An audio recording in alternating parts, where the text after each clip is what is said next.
Eu sou um cirurgião e dou aulas há algum tempo. E por 13 anos vivi em companhia de cadáveres e durante a minha carreira estudei anatomia a fundo. Posso, portanto, escrever sem presunção a respeito de morte como aquela. Jesus entrou em agonia no Getsemane e seu suor tornou-se como gotas de sangue a escorrer pela terra. O único evangelista que relata o fato é um médico, Lucas, e o faz com a precisão de um clínico.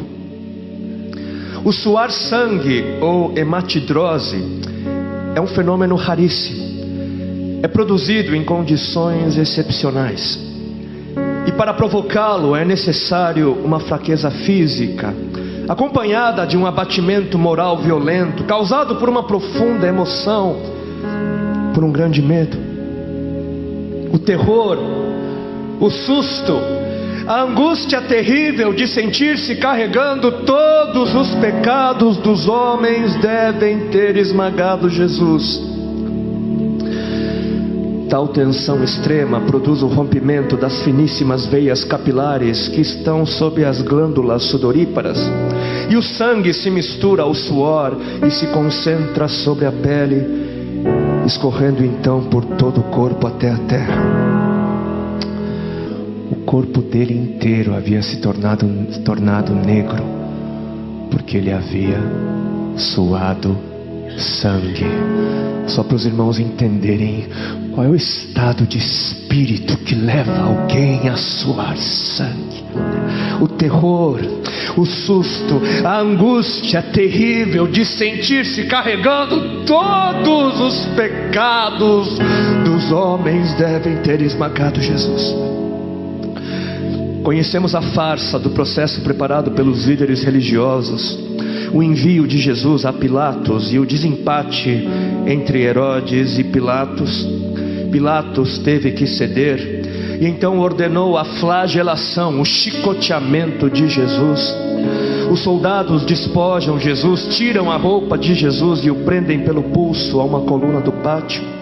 A flagelação se efetua com tiras de couro múltiplas, sobre as quais são fixadas bolinhas de chumbo e pequenos ossos. Os carrascos devem ter sido 2, um de cada lado e de diferente estatura, e golpeiam com chibatadas a pele já alterada por milhões de microscópicas hemorragias do suor de sangue. A pele se dilacera e se rompe, o sangue espirra. A cada golpe Jesus reage em um sobressalto de dor. As forças se esvaem, um suor frio lhe impregna a fronte, a cabeça gira em uma vertigem de náusea, calafrios lhe correm ao longo das costas. Se não estivesse preso no alto pelos pulsos, cairia em uma poça de sangue. Depois o escárnio da coroação, com longos espinhos mais duros que os de acácia. Os algozes entrelaçam uma espécie de capacete e o aplicam sobre a cabeça de Jesus. Os espinhos penetram no couro cabeludo, fazendo-o sangrar, e os cirurgiões sabem o quanto sangra o couro cabeludo. Pilatos, depois de ter mostrado aquele homem dilacerado à multidão feroz, o entrega para ser crucificado. Colocam sobre os ombros de Jesus o grande braço horizontal da cruz, que pesa uns 50 quilos. A estaca vertical já está plantada sobre o Calvário. Jesus caminha com os pés descalços pelas ruas de terreno irregular, cheia de pedregulhos. Os soldados o puxam com as cordas. O percurso é de cerca de 600 metros. Jesus, fatigado, arrasta um pé após o outro, frequentemente cai sobre os joelhos e os seus ombros estão cobertos de chagas, de ferimentos. Quando ele cai por terra, a viga lhe escapa, escorrega e lhe esfola o dorso. Sobre o Calvário tem início a crucificação. Os carrascos despojam o condenado, tiram a roupa do condenado, mas a sua túnica está colada nas chagas, nos ferimentos, e tirá-la produz dor atroz. Quem já tirou uma atadura de gaze de uma grande ferida percebe do que se trata. Cada fio do tecido adere, cola a carne viva, e ao levarem a túnica se laceram as terminações nervosas postas em descoberto pelas chagas. Os carrascos dão um puxão violento, e há um risco de toda aquela dor provocar uma síncope. Mas ainda não é o fim. O sangue volta a escorrer. Jesus é deitado de costas.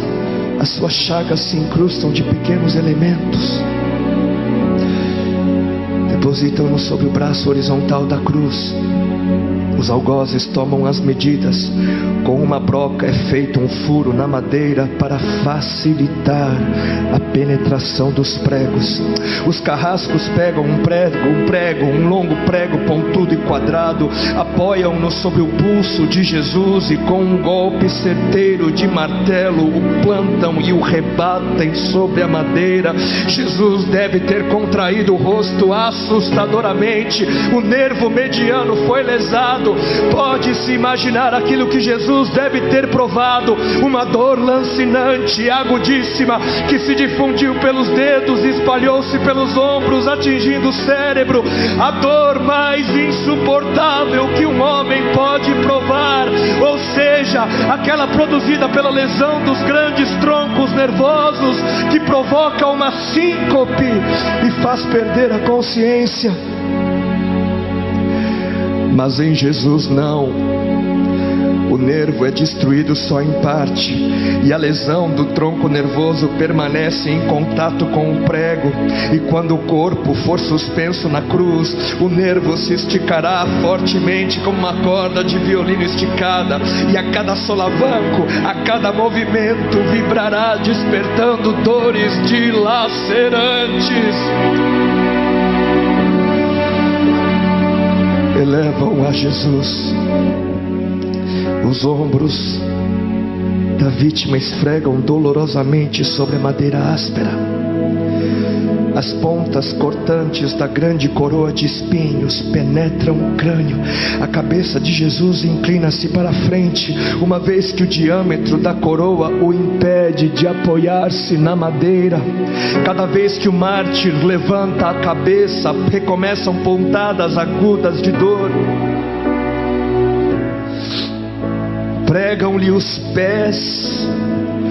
Ao meio-dia, Jesus tem sede. Não bebeu desde a tarde anterior e estava desidratado pela perda de tanto sangue. Seu corpo é uma máscara de sangue. A boca está semiaberta e o lábio inferior começa a pender. A garganta seca lhe queima, mas ele não pode engolir. Tem sede. Um soldado lhe estende sobre a ponta de uma vara uma esponja com bebida ácida de uso entre os militares. Tudo aquilo é uma tortura atroz. De repente, um estranho fenômeno se produz no corpo de Jesus. Os músculos dos braços se enrijecem em uma contração que vai se acentuando. Os bíceps esticados e levantados, os dedos se curvando. É como acontece a alguém ferido de tétano. A isto que os médicos chamam de tetania. Quando os sintomas se generalizam, os músculos do abdômen se enrijecem em ondas imóveis. Em seguida, os músculos entre as costelas, depois os do pescoço e finalmente os músculos respiratórios se enrijecem.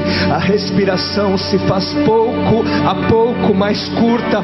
O ar entra, mas não consegue mais sair. Jesus respira com o ápice dos pulmões. Tem sede de ar como um asmático em plena crise. Seu rosto pálido pouco a pouco se torna vermelho, depois se transforma num violeta purpúreo. Jesus é envolvido pela asfixia.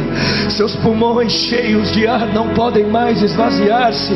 A fronte está impregnada de suor, os olhos saem fora de órbita. Mas de repente algo acontece. De repente algo acontece. Lentamente, com um esforço sobre-humano, Jesus toma um ponto de apoio sobre o prego dos pés. Ele esforça-se a pequenos golpes, se eleva, aliviando a tração dos braços.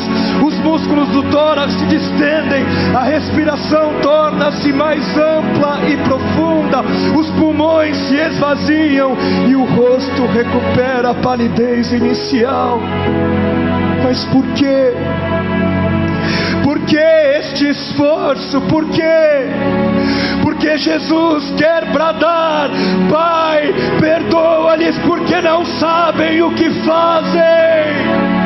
E logo em seguida o corpo de Jesus começa a afrouxar-se de novo e a asfixia recomeça. Foram transmitidas 7 frases pronunciadas por ele na cruz, e cada vez que quer falar ele deverá elevar-se, tendo como apoio o prego dos pés. Inimaginável! Atraídas pelo sangue que ainda escorre e pelo coagulado, enxames de moscas unem ao redor do seu corpo, mas ele não pode enxotá-las. Pouco depois o céu escurece, o sol se esconde, de repente a temperatura diminui. Logo serão 3 da tarde, e depois de uma tortura que dura horas e horas, todas as suas dores, toda a sua sede, todas as cãibras, toda a asfixia, todo o latejar dos nervos medianos lhe arrancam um lamento: Deus meu, por que me desamparaste?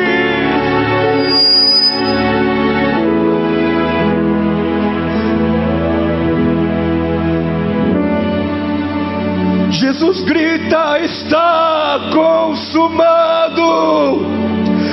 E em seguida, num grande brado, diz: Pai, nas tuas mãos entrego meu espírito.